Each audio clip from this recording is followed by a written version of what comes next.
अभी इसके पहले आपको प्रोग्रामिंग टेक्निक्स के बारे में एक लेसन दिया गया था, एक व्यू दिया गया था, टॉपिक दिया गया था और फिर इच्छा हुई कि उस टॉपिक को हम वीडियो के माध्यम से भी एक बार आपको समझा दें। एक्चुअली कंप्यूटर प्रोग्रामिंग है क्या? कंप्यूटर प्रोग्रामिंग का मतलब होता है कंप्यूटर रिलेटेड प्रॉब्लम का लॉजिकल सल्यूशन जो किसी न किसी कंप्यूटर लैंग्वेज में हो। लेकिन आप ध्यान रखिएगा कि डायरेक्ट हम कंप्यूटर लैंग्वेज में किसी भी कंप्यूटर रिलेटेड प्रॉब्लम का सल्यूशन नहीं देते, क्योंकि अगर हम उसमें डायरेक्ट दें तो एडिटिंग की ढेर सारी समस्याएं होंगी। इन सब बातों को ध्यान में रखते हुए हमको ये प्रोग्रामिंग के कुछ स्टेप को फॉलो करने पड़ते हैं। ये प्रोग्रामिंग के स्टेप्स आप जनरल लाइफ में भी यूज़ कर सकते हैं। एक्चुअली किसी भी प्रॉब्लम को सॉल्व करने के लिए कुछ उसके पहले आपको अपना होमवर्क करना अनिवार्य होता है। ये है क्या? कोई भी प्रॉब्लम है, उसका सल्यूशन आपको करना है, उसकी प्रोग्रामिंग करनी है, तो जो सबसे पहला स्टेप होता है वो स्टेप होता है अंडरस्टैंड द प्रॉब्लम। बिना किसी समस्या को समझे उसका समाधान आप दे दें सही ऐसा संभव नहीं है।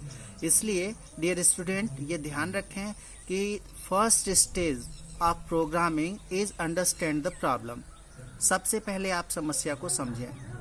समस्या समझ लेते हैं तो उस समस्या की डिजाइनिंग, समाधान आपको कैसे करना है उसकी डिजाइनिंग या उसकी रूपरेखा आप तैयार करते हैं।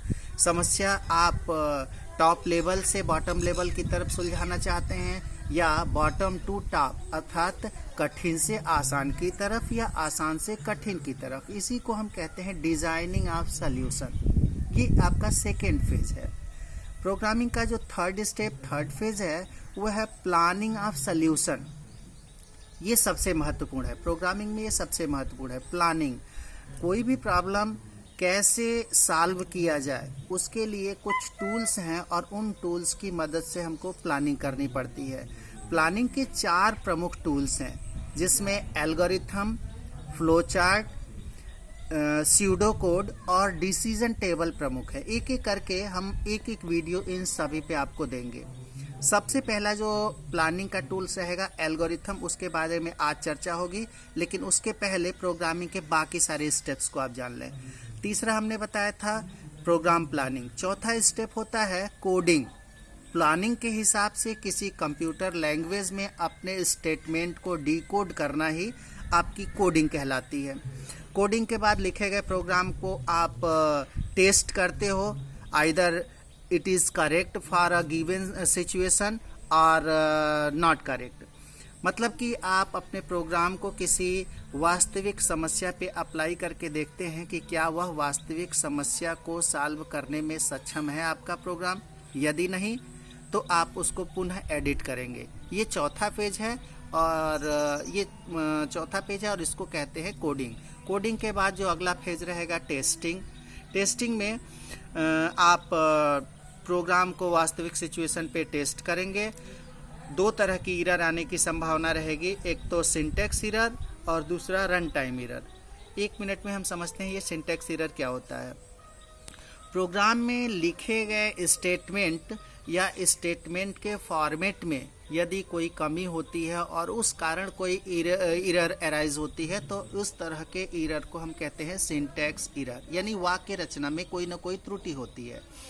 दूसरा जो एरर होता है जिसको रन टाइम एरर कहते हैं, इस रन टाइम एरर के कंडीशन में प्रोग्राम सक्सेसफुली एक्सिक्यूट होता है किंतु वह आपके वास्तविक ऑब्जेक्ट को अर्थात आपके उद्देश्य को पूर्ण नहीं करता। ऐसी स्थिति में आपको लॉजिकल करेक्शन की आवश्यकता होती है और इस तरह की एरर जो कहलाती है वो होती है लॉजिकल एरर या रन टाइम एरर। अगले चरण में जब आप टेस्टिंग कर लेते हैं तो एरर डिबगिंग का काम होता है, अर्थात जो भी गलती आई उस गलती को आप सुधारते हैं, आगे चल के उसको इम्प्लीमेंट करते हैं। जब सारी की सारी समस्याएं समाप्त हो जाती हैं तो इम्प्लीमेंट कर देते हैं और फिर बाद में उस वेंडर की ज़रूरत के हिसाब से आपको सर्विसिंग देनी पड़ती है। तो फ्रेंड्स, यहाँ पे अभी हम लोग एल्गोरिथम को समझने जा रहे हैं जो प्रोग्राम प्लानिंग का सबसे पहला टूल्स है। प्रोग्राम प्लानिंग का पहला टूल्स एल्गोरिथम। क्या है एल्गोरिथम? समस्या समाधान की वह तकनीक जिसमें कुछ निश्चित शब्दों की सहायता से क्रमवार समस्या के समाधान लिखे जाते हैं, उन्हें हम एल्गोरिथम कहते हैं। ये जो निश्चित शब्द हैं वो हिंदी में भी हो सकते हैं, अंग्रेजी में भी हो सकते हैं। बच्चों, आपके लिए अच्छा होगा क्योंकि हिंदी में और अंग्रेजी में शब्दों में काफ़ी कन्फ्यूज़न रहता है, इसलिए आप अगर अंग्रेजी के शब्दों का इस्तेमाल करते हैं तो प्रोग्रामिंग की दृष्टि से आपके लिए बेहतर होगा और वह जो सल्यूशन रहेगा वो यूज़र फ्रेंडली होगा। तो आइए हम पेज पर देखें एल्गोरिथम क्या है। एल्गोरिथम प्रोग्राम प्लानिंग का सबसे पॉपुलर टूल है। एल्गोरिथम में कुछ निश्चित शब्द का प्रयोग होता है और वो जो निश्चित शब्द हैं उसमें start algorithm, let, print, input, go to, if then else इत्यादि का प्रयोग होता है। ये जो एल्गोरिथम होता है वो एल्गोरिथम को हम 3 श्रेणी में बांट सकते हैं। 3 प्रकार के एल्गोरिथम हम तैयार करते हैं। पहला एल्गोरिथम होता है सीक्वेंशियल प्रकार का, अर्थात क्रमिक प्रकार का। दूसरा एल्गोरिथम होता है ब्रांचिंग का और तीसरा एल्गोरिथम होता है लूपिंग टाइप का। यहाँ पे हम अब सबसे पहले सीक्वेंशियल टाइप के एल्गोरिथम पे चर्चा करेंगे। सीक्वेंशियल टाइप का एल्गोरिथम वो एल्गोरिथम होता है जिसमें लॉजिकल स्टेटमेंट लिखे जाते हैं बिना किसी अनकंडीशनल जंपिंग के, अर्थात जो भी स्टेटमेंट सॉल्यूशन का आप देंगे वो क्रमवार देंगे और उसमें कोई भी जंपिंग यानी किसी भी स्टेटमेंट को बाईपास करके आपको आगे नहीं जाना रहता है। आप स्टेटमेंट 1 से शुरू करते हैं और स्टेटमेंट अंत तक जाते हैं। एक एग्जाम्पल से हम यहाँ समझेंगे।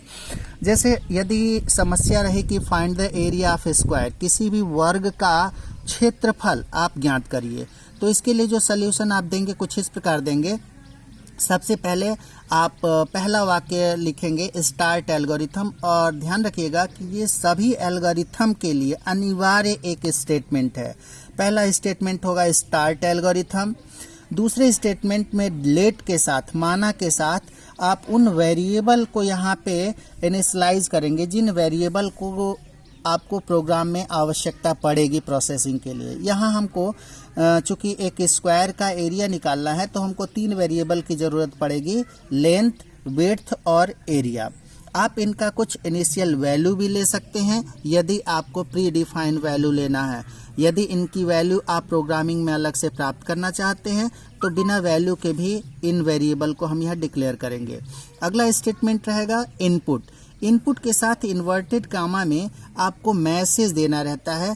ये मैसेज आप यूज़र के सहूलियत के हिसाब से लिखते हैं। वैसे एक्चुअली ये स्टेटमेंट है input length, but which type of length, ये चीज़ आप यहाँ पे डिक्लेयर कर सकते हैं, डिफाइन कर सकते हैं इन्वर्टेड कामा में। Inter length of square means जो लेंथ आप इनपुट कर रहे हैं वो किसी स्क्वायर की, किसी वर्ग की लंबाई है। ये लेंथ में स्टोर हो गई। अगले स्टेटमेंट में पुनः आप इनपुट कर रहे हैं और यहाँ पर विड्थ को इनपुट कर रहे हैं। इसके लिए मैसेज आपने दे रखा है इंटर विड्थ ऑफ स्क्वायर, अर्थात किसी स्क्वायर की चौड़ाई इनपुट करिए। ध्यान रखिएगा इन्वर्टेड कामा में जो भी चीज़ें लिखी जाती हैं वो केवल यूज़र के सहूलियत के हिसाब से रहती हैं, प्रोग्राम में उनका कोई खास महत्व नहीं रहता। लेंथ और विड्थ प्राप्त हो जाने के बाद आप एक प्रोसेस स्टेटमेंट लिखते हैं। 5 नंबर पे आपने लिखा है area is equal to length into width, यानी एरिया आप निकालेंगे कैसे, लंबाई और चौड़ाई का गुणा करके उनके प्रोडक्ट ही एरिया के रूप में रहेंगे। अगले स्टेटमेंट में जहां आपको एरिया प्राप्त हो चुका है आप प्रिंट करेंगे। पुनः एक मैसेज के साथ आपको एरिया प्रिंट करना है, तो यहाँ पुनः एक संदेश आपने प्रिंट किया area of square area. Area में आपकी वैल्यू यहाँ स्टोर है। अंत में एंड एल्गोरिथम, और यहाँ पर आपके एल्गोरिथम की समाप्ति हुई।